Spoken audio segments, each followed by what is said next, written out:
Hello mga ka-LG, good morning po. At activity natin for today ay magha-harvest po tayo ng papaya. Okay. Inagahan po natin para iwas heat stress. Okay. So ito na po yung ating napitas.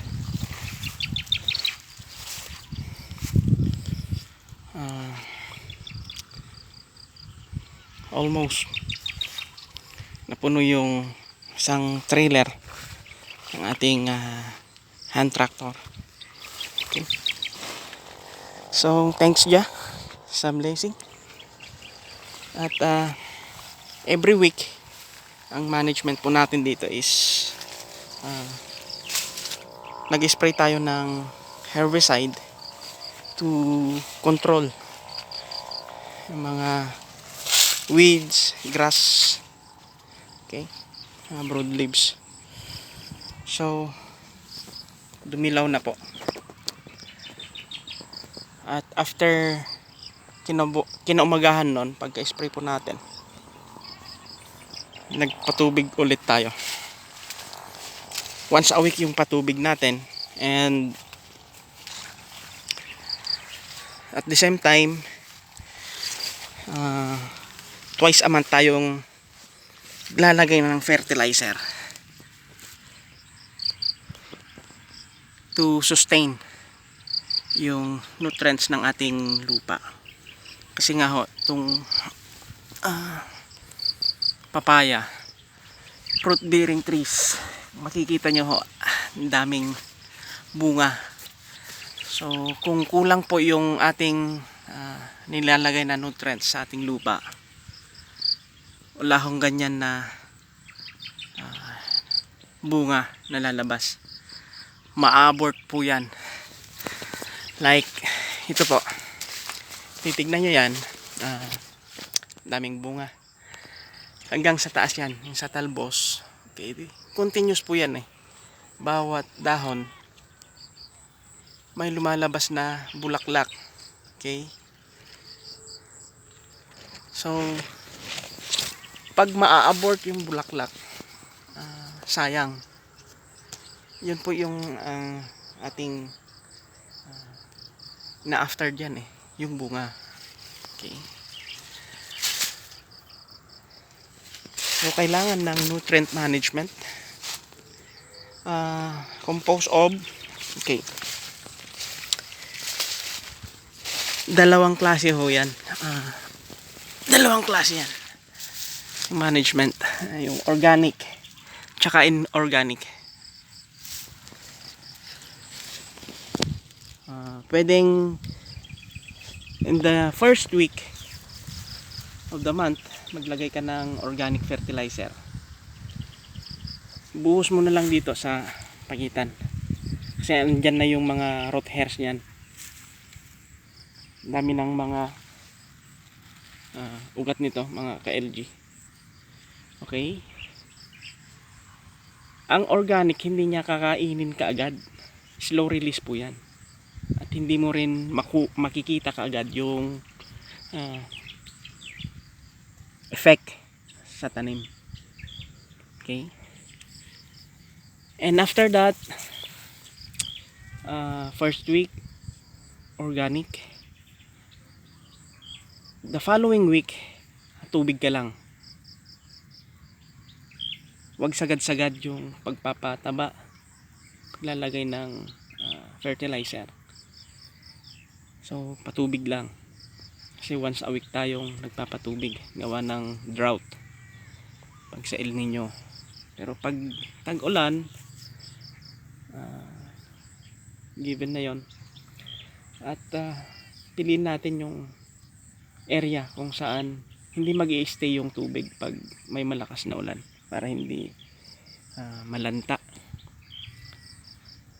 over water. Okay. So balik tayo, the third week, maglagay tayo ng inorganic fertilizer. Pero take note, pakunti-kunti lang ho, huwag bigla, kasi pag bigla yan, may tendency na ma-abort din yung bulaklak at hindi tutuloy yung kanyang bunga. Compose of NPK, maglagay tayo ng konting urea, lalo na ngayong summer, kailangan yan. Konti lang, huwag sobra. And urea, nitrogen, phosphorus, it's either Dofus or 16-20-0. Okay, may nitrogen na 16, may phosphorus na 20. Kaya nga sinabi ko kung konti lang yung urea, kasi yung 16-20 mayroon na ho siyang nitrogen din tsaka phosphorus. And lagyan din natin ng konting 0060 muriate of potash. Daming benefits po nun sa resistensya, pampatamis ng bunga. Okay. Ang phosphorus, pampakapit ho yan ng bulaklak, pampabunga, kasi nagpapabunga tayo eh. Yung 16-20 or yung Dofus, yun yung medyo large amount ilagay natin. Mas marami ng konti kaysa kay urea. Yung 0060, kung gaano karami, kung gaano ang nitrogen mo, pwede mo ring i-balance eh. Okay. At mayroon namang fertilizer ho na pwede nating gamitin, all-in-one na siya. Yung product po ni Yara, hindi po to paid advertisement po. Yung si Winner, titignan nyo yung composition ni Winner, maganda ho yung NPK niya plus micro elements na rin. At kailangan ng ang maganda doon, may boron. Okay. Para sa roots ho, yun yung nutrients management na yon. How about sa leaves? Kasi kumakain din ang ating halaman through leaves. Okay. May mga foliar fertilizer ho tayong nilalagay rito. Yung may boron at calcium, maganda ho yun. Okay. Kung may NPK, maganda rin. We make sure na balance lang yung ating nilalagay. So yung time na hindi tayo naglagay ng abono sa lupa, pwede rin yun yung time na mag foliar tayo. Okay. Kita nyo ho yun. First week, organic fertilizer. Second week, foliar fertilizer. Third week, inorganic fertilizer, sabi po natin. And the fourth week, foliar fertilizer. Okay. Sa dahon at saka sa ugat, kailangan natin pakainin yan. Okay. So ang mahalaga ho, binibisita-bisita ho natin yung presensya ho natin dito. Yun ang maganda, kasi doon natin malalaman kung ano yung kulang sa ating mga halaman. At yan po yung ating tips of the day. Maraming salamat po. At inuulit ko po, hindi po tayo expert.